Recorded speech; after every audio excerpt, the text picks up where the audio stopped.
Hey, it's Enlightenment Garden coming to you from the Phoenix, Arizona area. We are officially spring now. So, beginning of April here, if you're new to the channel, I garden in the Phoenix, Arizona area, 9B. I'm in an HOA neighborhood, so I'm not on flood irrigation. I'm on mostly just drip lines for my plants. I have approximately 150 different edible and medicinal plants growing in my yard. Shifted a lot in the last year from planting in ground to grafting. So a fairly large percentage of my plants are varieties that I've grafted onto my in-ground trees. I have just under 100 in-ground trees, and a large percentage of those are fig trees. Being in 9B, we generally do not get frosts, so we're lucky we can grow a large variety of plants. We can get away with growing quite a few subtropicals and tropicals. However, we do get the occasional freeze, and in winter 2018 we got hit really badly. It wasn't just one night of freezing temperatures, it was back-to-back, and back-to-back 20s. So my yard saw 24. I did lose some plants. So I want to do a full tour for you today, but also want to just let you know up front what died. So I lost my sunrise mango. That died to the roots. I lost my pineapple annona. It was a special type of annona that I got from Top Tropicals. That also died down to the roots. And the last tree that did not make it is the mountain soursop.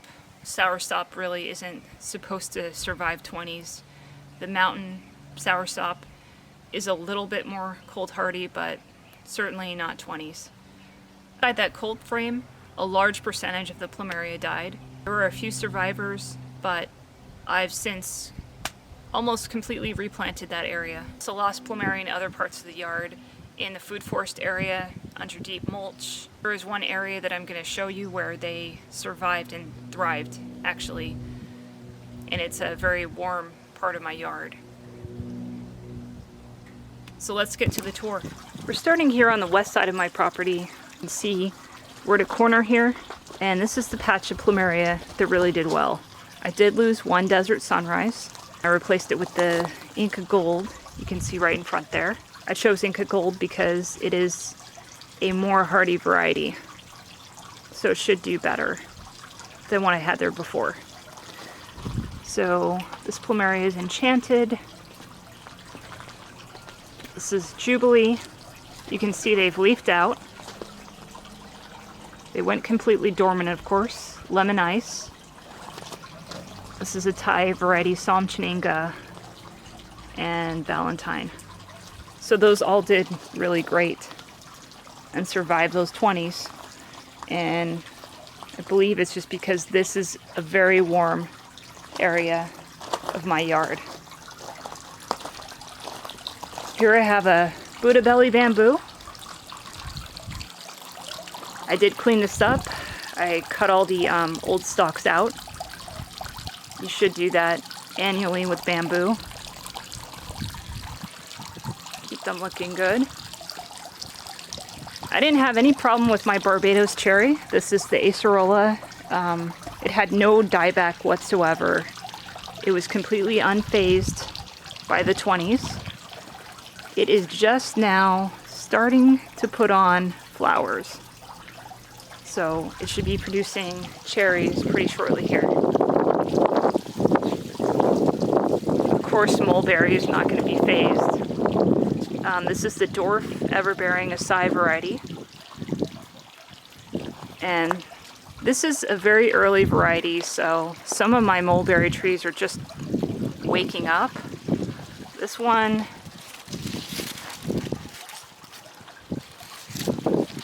already put on fruit and is ripening it, and it's very dense with fruit. This is my favorite mulberry just because it is so productive. It doesn't take up much space.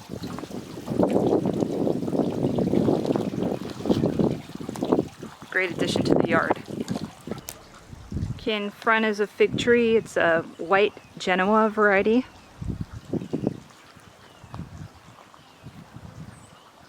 Roses look amazing after their winter prune.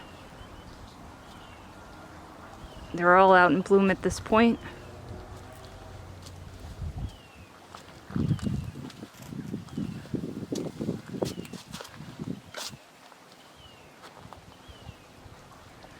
Now, if you're curious about the specific plants that I have growing, check out the link in the description, and that'll tell you all the different plants I have, when I planted them, and where I got them from, because a lot of questions I get are, where did you get this guava tree or that quince tree? So it's a good reference point. This is an unknown type of tropical pink guava. It did just fine. It's completely unfazed by the winter, and I think again because it's so warm in this area. It's starting to put new growth on.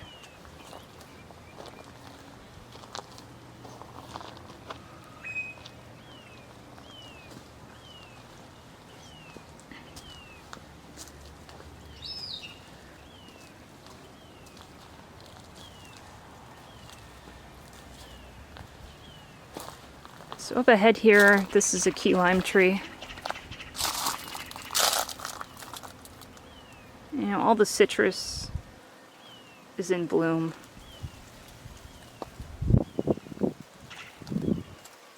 At this point, this one's no exception. It's just covered in fruit. It's going to be a very productive year for citrus, I think, and stone fruit.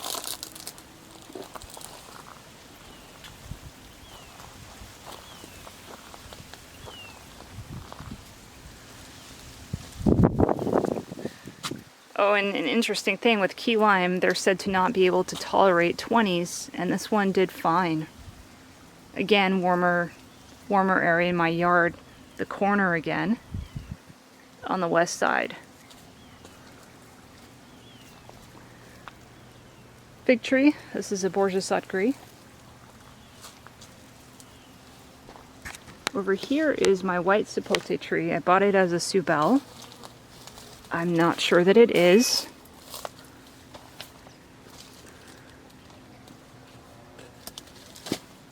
I've had it for about 5 years now. And we definitely have a lot of fruit set. You can see in front too, I've got a couple grafts on there. So I'm trying to diversify this tree. So the white sapote clearly did not get damaged by the frost. It put on more growth in the winter. It's a subtropical that loves cold, actually. I mean, Phoenix cold, that is. So mid-20s, did no damage to it. You just need to shade protect this in the summer until it gets to a size where it can protect itself with its canopy. Over here's another fig tree with a bunch of grafts. And the video above is where you can find a grafting update on all of the fig trees. This video is going to be long enough just going through all the plants, so I'm doing a separate one on the grafts. Here's the black sapote. It's pretty much just dwindled down to a stick. I had to cut all of its branches off, except this very bottom one. It is coming back. So we'll see how this does. But this definitely set it back quite a bit, the freeze. LSU Scott's black fig, already putting on fruit. Here's another subtropical that did exceedingly well in cold. This is the Kahala longan, and really suffered no dieback. It was fine. It's my Texas everbearing fig.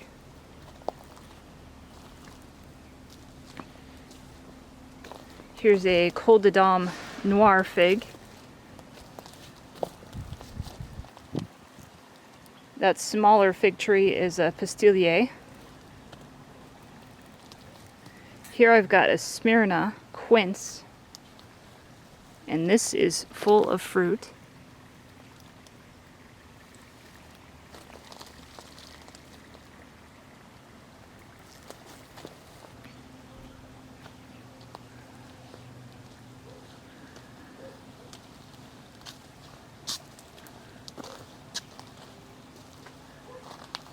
Here's an Anna apple tree.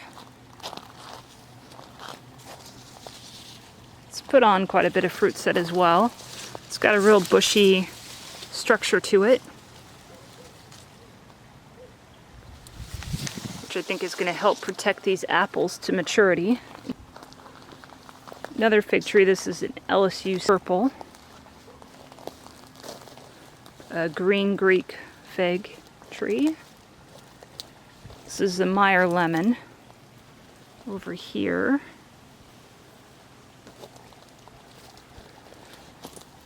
Got a Nordland fig here.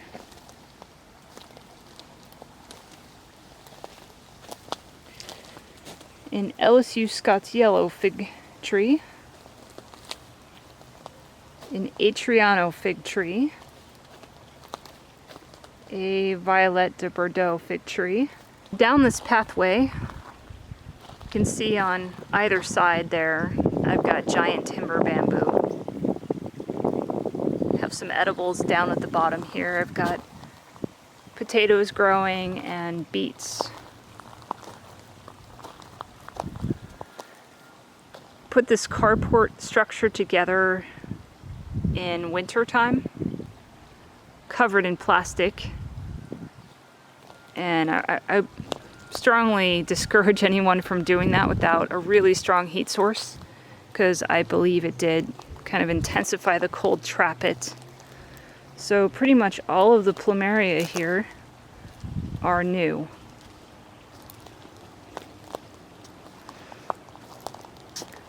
This California sunset actually survived.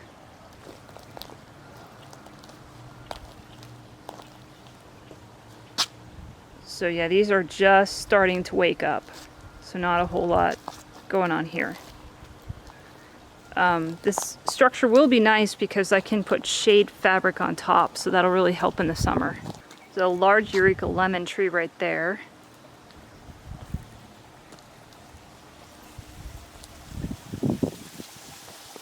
Some more potato plants.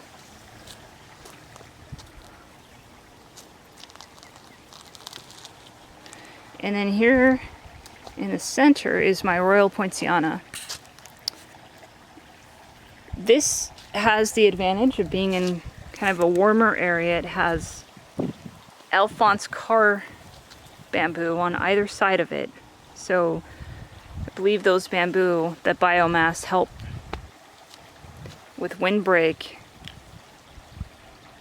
Down on the ground I've got sand and stone. So that's going to be a little warmer. So I did have to cut off a bit of this. See, it's starting to sprout back out. So it got cut down to about 6 feet in height. But still multi-trunked, and it's going to do just fine.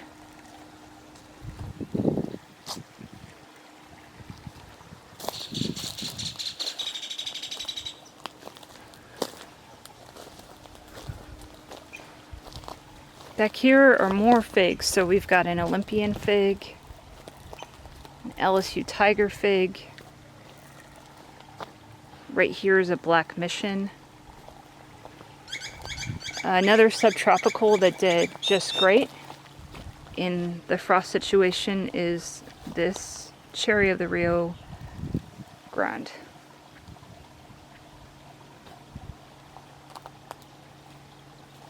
Had no dieback whatsoever. The Wuhan fig, right here. Another plant that did great is the curry leaf.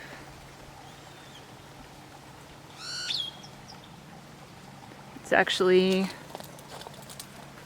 got flowers forming, or flower buds. no dieback. Another plant that did really great is this Tikal pink guava. There was no dieback whatsoever, and it actually still has its fruit that it's set in the fall. Gold-kissed apricot loaded with fruit. This one did really well this year.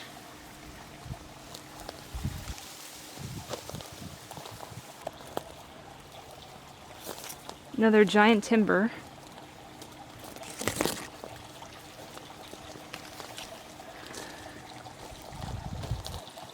Okay, so over here we've got a couple more guava trees. There's a tropical pink at the back there. And then I have a white guava. And there was definitely dieback on this white Cuban. I did quite a bit of pruning on it. It wasn't major dieback, but it definitely suffered a little. Where's the pink? Not at all. In front here is a Black Marseille fig. Here's another example of a white guava that had some issues. This was a newly planted Mexican cream that I put in fall. Its smaller branches are gone. I had to prune them off, but you can see it's coming back out with growth. Dancy tangerine. Like the other citrus, it is flowering, putting on fruit. Have a pink Barbie guava back here. That one was unfazed. The sugar apple that I've had in a container for years, I finally decided to put in the ground because it actually survived in a pot in the 20s. So, see how this does in the ground. It is still dormant at this point. The honeymoon guava was severely damaged. Probably the worst of all the guavas. I had to prune this down the main trunk. You can see it's starting to come out with growth. So it'll do fine, but definitely one of the more sensitive types of guava. It's a pink guava, but it's as sensitive as a white variety. And this is variegated, so I don't know, that could be part of it, that genetics. Maybe being a little weaker. So here we have a seedling Suriname cherry.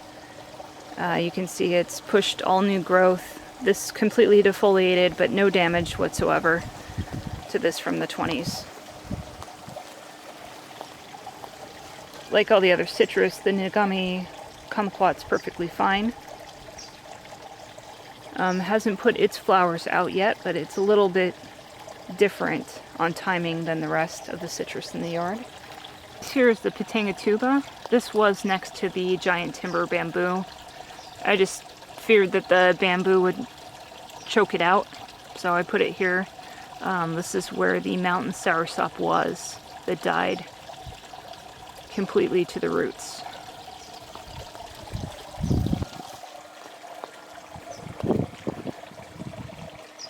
Over here is a bear's lime. The 2 is in full fruit production mode. Still flowering, covered with bees. Should get a really good harvest of limes this year.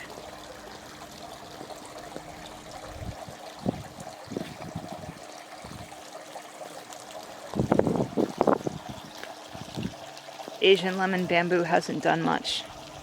This was put in fall. They need heat though to really start putting on new growth. The food forest has really greened up now. Most things are out of dormancy. So this is the new spicy nectaplum bare root that I put in a few weeks back. Overhead is the Persian mulberry. So this is a white variety of mulberry. Mulberries in general favor a vertical structure, growing habit. I don't want that. I want it to canopy over. So what I found is you can bend the branches. So I did that in winter. Once the tree was defoliated, I kind of bent these branches down.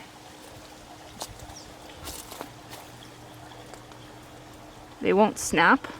They're actually quite malleable. This is covered in fruit this year. I didn't get that much fruit last year, and I'm not sure if that's from more of the horizontal structure of the branches or if it's from the cold. But I did chop quite a bit off of this tree to shorten it, because I don't want a 50-foot tree.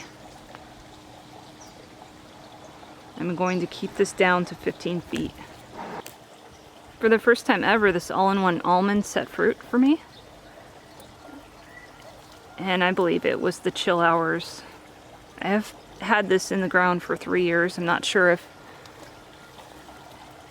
year 3 is the magical year where it starts producing, if it just needed that extra cold to set. But I have dozens of almonds this year, so that's exciting.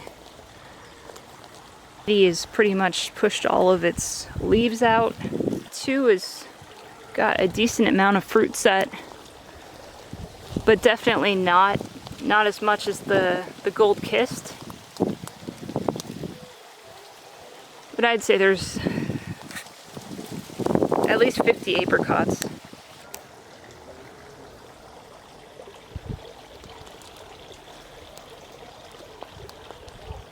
So Malaysian guava, another pretty badly damaged guava tree. It's finally pushing some leaves.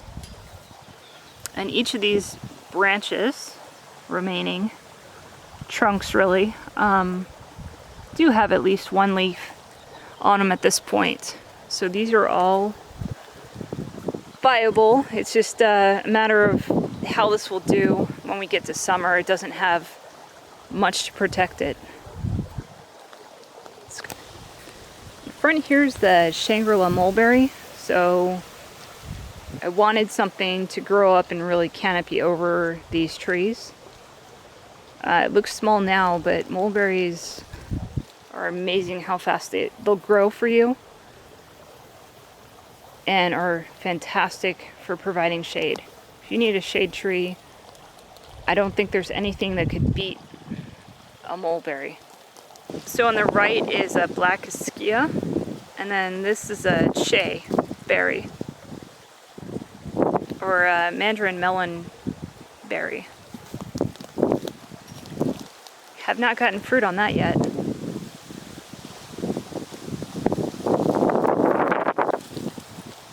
I did get some fruit off this Panamint nectarine this year. Not a whole lot, but I only got one fruit last year. It looks like there's about a dozen this year.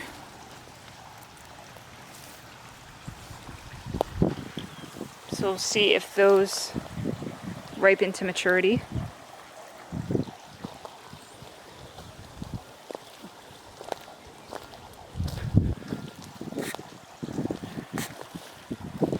This is an Arbequina black olive tree. It is a dwarf variety, so it's not going to get huge. These do tend to be fairly slow to grow. You can see it's covered in flowers, so I should get a really good harvest of olives this summer. Front here is a Garden Delight. It's a mini white nectarine. This one happened to be setting its fruit and flowering at the time we got that late frost, so there's no fruit on this one. Another fig tree. This is the raspberry latte. Here's a Moro blood orange that's not looking too great at the moment. Not sure what's going on. It did defoliate, and then it has set some flowers, so we'll see what happens with that. The 3-in-1 pluot's looking really good. And I do have fruit set on it. It's hard to spot the fruit on these.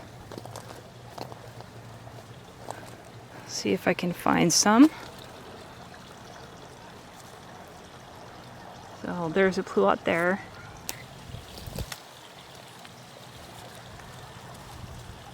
You can see there's a few more on the bottom there.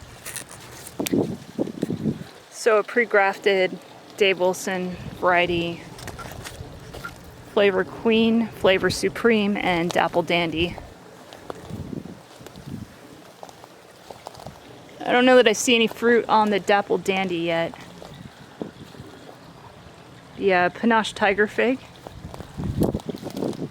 It's an Excel Fig. This is a Washington Navel Orange, again, blooming, setting fruit, putting on new foliage, looking good.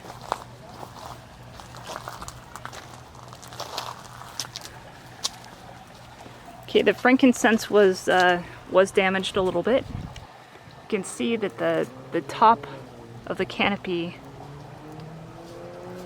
all the leaves are burnt. That's what the tree looked like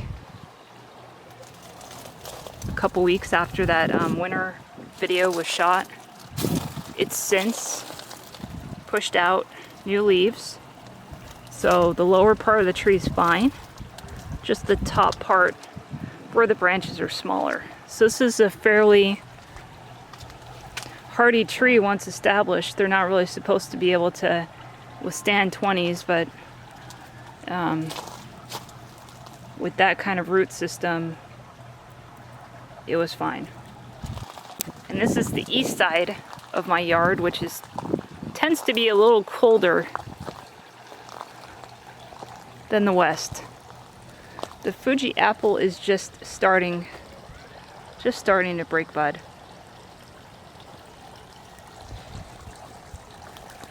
Here we have the Laocotte apium, and I'm actually really excited about this tree because it's got quite a bit of fruit on it, and this will be the first year that has been true. So the cold was a good thing for this tree. This is the 20th century Asian pear, and it too is in bloom and starting to leaf out. I have lots of grafts on here. As you can see, different stages of growth. Hopefully this will also have some good fruit set this year. Asian pears tend to do pretty well here in the Phoenix climate.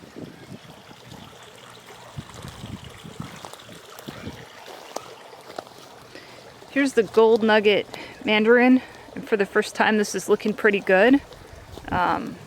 Getting some good fruit set, some nice new foliage coming in. I have not gotten fruit off of this yet, so this is hopefully the year. That right there is a violet dipperdoe fig. Here we got a Florida Glow white peach.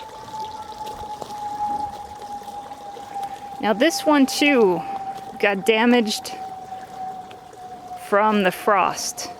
This is a very early variety, and it was flowering at the time that we got hit with those 20s. In years past, this has been a super productive tree, but just because of timing this year, I really don't have much. Just a few peaches up top there, but my absolute favorite peach tree. So good. This is a grafted Suriname variety. It's a red type called Lolita. It had no dieback, so it did fine in the cold. We've got a couple more fig trees. This is a brown turkey, This is a newly planted O'Rourke. Okay, in front is another guava tree.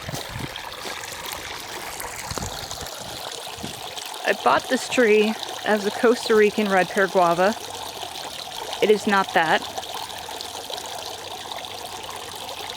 It has produced both white and pink guavas, so I'm not really sure what it is. It's not supposed to be grafted. I don't see that it was grafted, actually. It's possible that the variation in the fruit was caused by cross-pollination. I have a lot of different guava varieties in close proximity, so that can happen. But I will say that this got damaged more so than the other trees. Still has quite a few limbs on it, but I had to cut it back quite a bit. And it could just be because this was more exposed. It's a colder area, just the way the frost settled. It is standing alone, so it didn't have, other trees to protect it, like some of the others.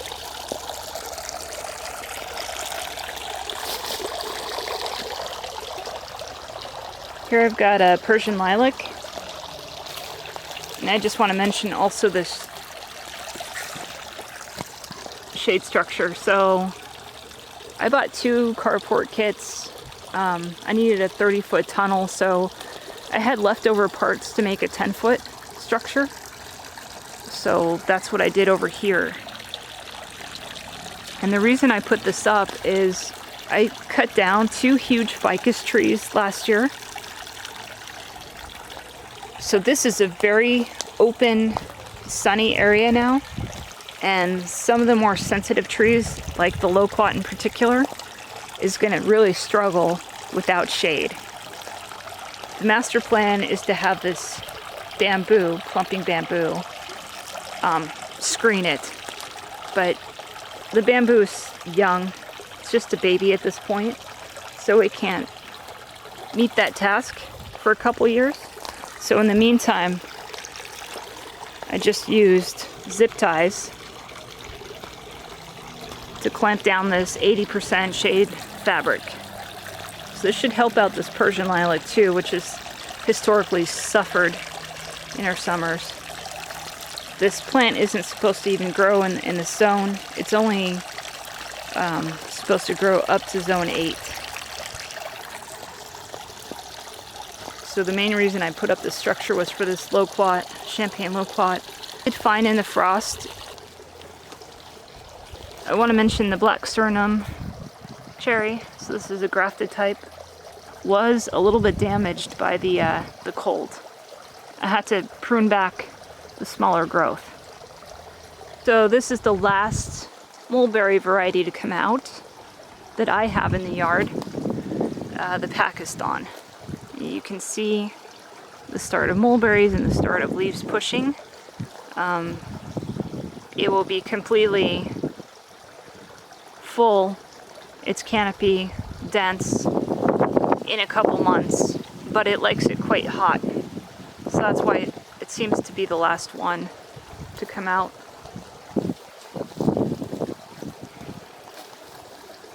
And I did try to prune it a little bit more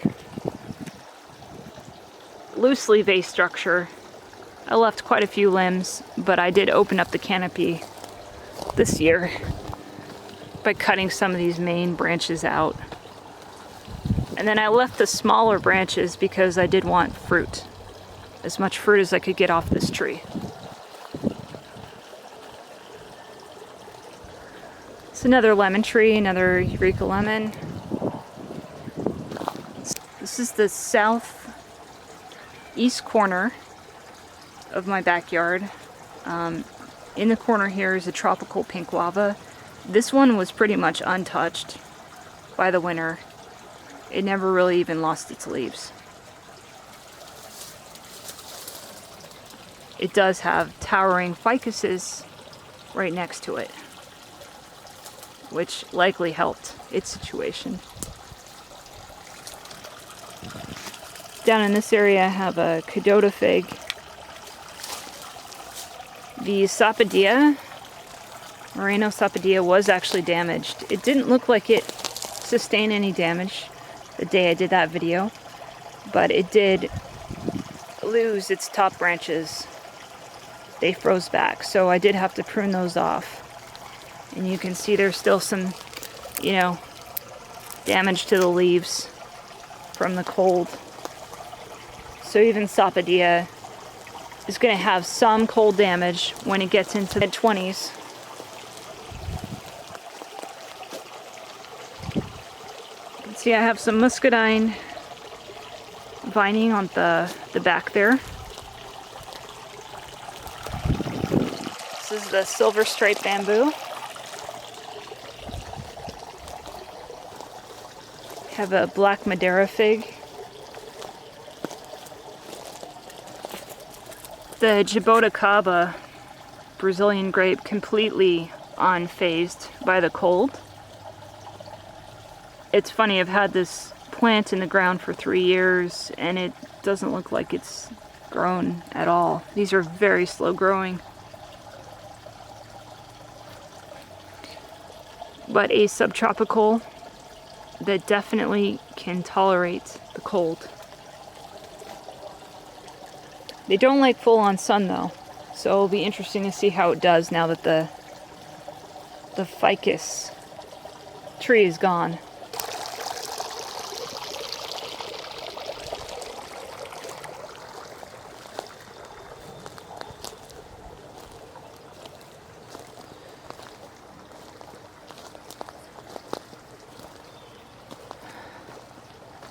So this Royal Poinciana really doesn't have much protection. It's kind of out in the middle here. And it got some pretty severe damage. This tree's been in the ground for 3 years. It got massive. You can see that it is starting to come to life. There are little sprouts coming out on these larger limbs down here at the base of the tree.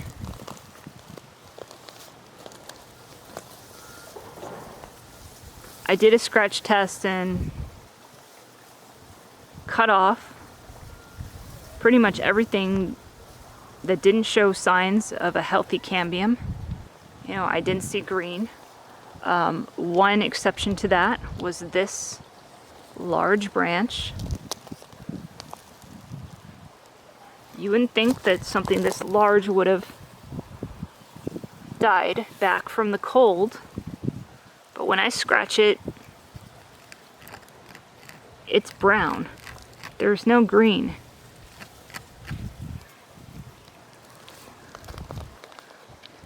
Oddly enough, when I come up to this branch, up top, it's got some green to it. That's a bit of a oddity. You would think that the smaller branch would have died before the larger limb. So I'm leaving this on just to see, but I'm prepared for what I'm gonna have to do, which is to lop this off right here. So even a tree as large as this, because of how it's positioned, it's out in the middle here. It doesn't really have any protection. I did cover this with burlap, the trunk. I did string Christmas lights around all of these main branches. So those measures I think helped. This tree is not supposed to be able to survive 20s, and it did. So for that, I'm thankful. But yeah, I lost a bit of the tree.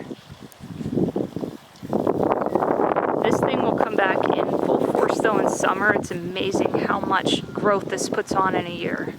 So I'm not worried. This tree will rebound.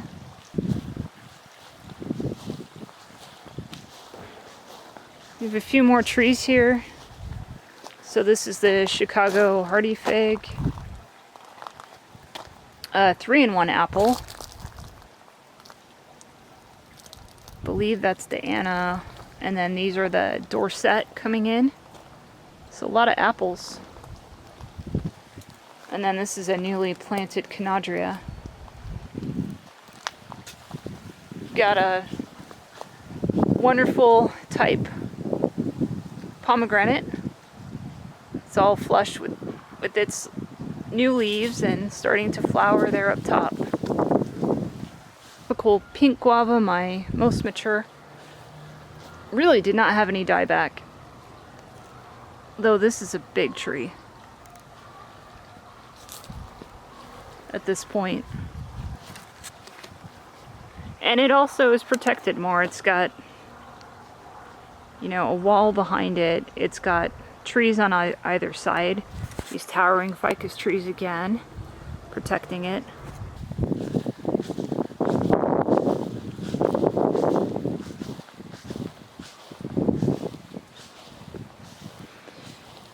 The Florida Prince peach tree is just packed with fruit. Unlike the Florida Glow, this cultivar for me flowers very late. So this one escaped the frost, didn't affect its fruit.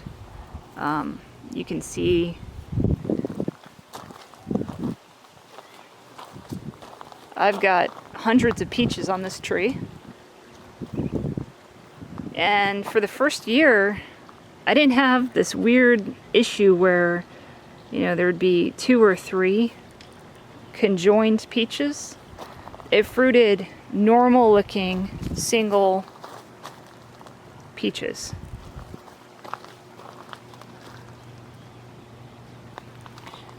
So it's looking like a really good peach harvest this year. And this branch that's flowering is not a Florida Prince. This is actually a gold mine nectarine that I put on last year. I have a couple, actually a few scions on this tree.